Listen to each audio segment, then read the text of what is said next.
അപ്പസ്തോല പ്രവർത്തനങ്ങളിൽ നിന്നുള്ള വായന 6-ാം അധ്യായം 1 മുതലുള്ള തിരുവചനങ്ങൾ. 7 ഡീക്കന്മാർ. ശിഷ്യരുടെ സംഖ്യ വർദ്ധിച്ചുകൊണ്ടിരുന്നു. അക്കാലത്ത് പ്രതിദിനമുള്ള സഹായ വിതരണത്തിൽ തങ്ങളുടെ വിധവകൾ അവഗണിക്കപ്പെടുന്നുവെന്ന ഗ്രീക്കുകാർ ഹെബ്രായർക്കെതിരെ പിറുപിറുത്തു. അതുകൊണ്ട് 12 പേർ ശിഷ്യരുടെ സമൂഹത്തെ ഒന്നിച്ചുകൂട്ടി പറഞ്ഞു, ഞങ്ങൾ ദൈവവചന ശുശ്രൂഷയിൽ ഉപേക്ഷ കാണിച്ച് ഭക്ഷണവേശ്യകളെ ശുശ്രൂഷിക്കുന്നത് ശരിയല്ല. അതിനാൽ സഹോദരരെ, സുസമ്മതരും ആത്മാവും ജ്ഞാനവും കൊണ്ട് നിറഞ്ഞവരുമായ 7 പേരെ നിങ്ങളിൽ നിന്ന് കണ്ടുപിടിക്കുവിൻ. ഞങ്ങൾ അവരെ ഈ ചുമതല ഏൽപ്പിക്കാം. ഞങ്ങൾ പ്രാർത്ഥനയിലും വചന ശുശ്രൂഷയിലും നിരന്തരം വ്യാപരിച്ചു കൊള്ളാം.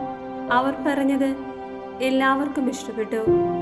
അവർ വിശ്വാസവും പരിശുദ്ധാത്മാവും നിറഞ്ഞ സ്തേഫാനോസ്, ഫിലിപ്പോസ്, പ്രൊക്കോറോസ്, നിക്കാനോർ, തീമോൻ, പർമേനാസ്, യഹൂദമതം സ്വീകരിച്ച അന്ത്യോക്യക്കാരൻ നിക്കോളാവോസ് എന്നിവരെ തിരഞ്ഞെടുത്തു.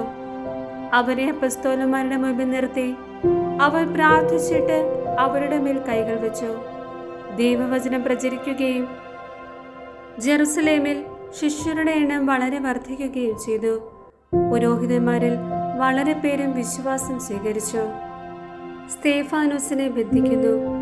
സ്തേഫാനോസ് കൃപാവരവും ശക്തിയും കൊണ്ട് നിറഞ്ഞ് പല അത്ഭുതങ്ങളും വലിയ അടയാളങ്ങളും ജനമധ്യത്തിൽ പ്രവർത്തിച്ചു.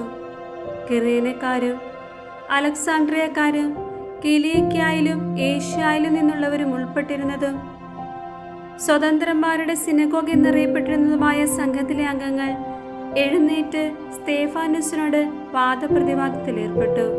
എന്നാൽ അവന്റെ സംസാരത്തിൽ വെളിപ്പെട്ട ജ്ഞാനത്തോടും ആത്മാവിനോടും എതിർത്ത് നിൽക്കാൻ അവർക്ക് കഴിഞ്ഞില്ല.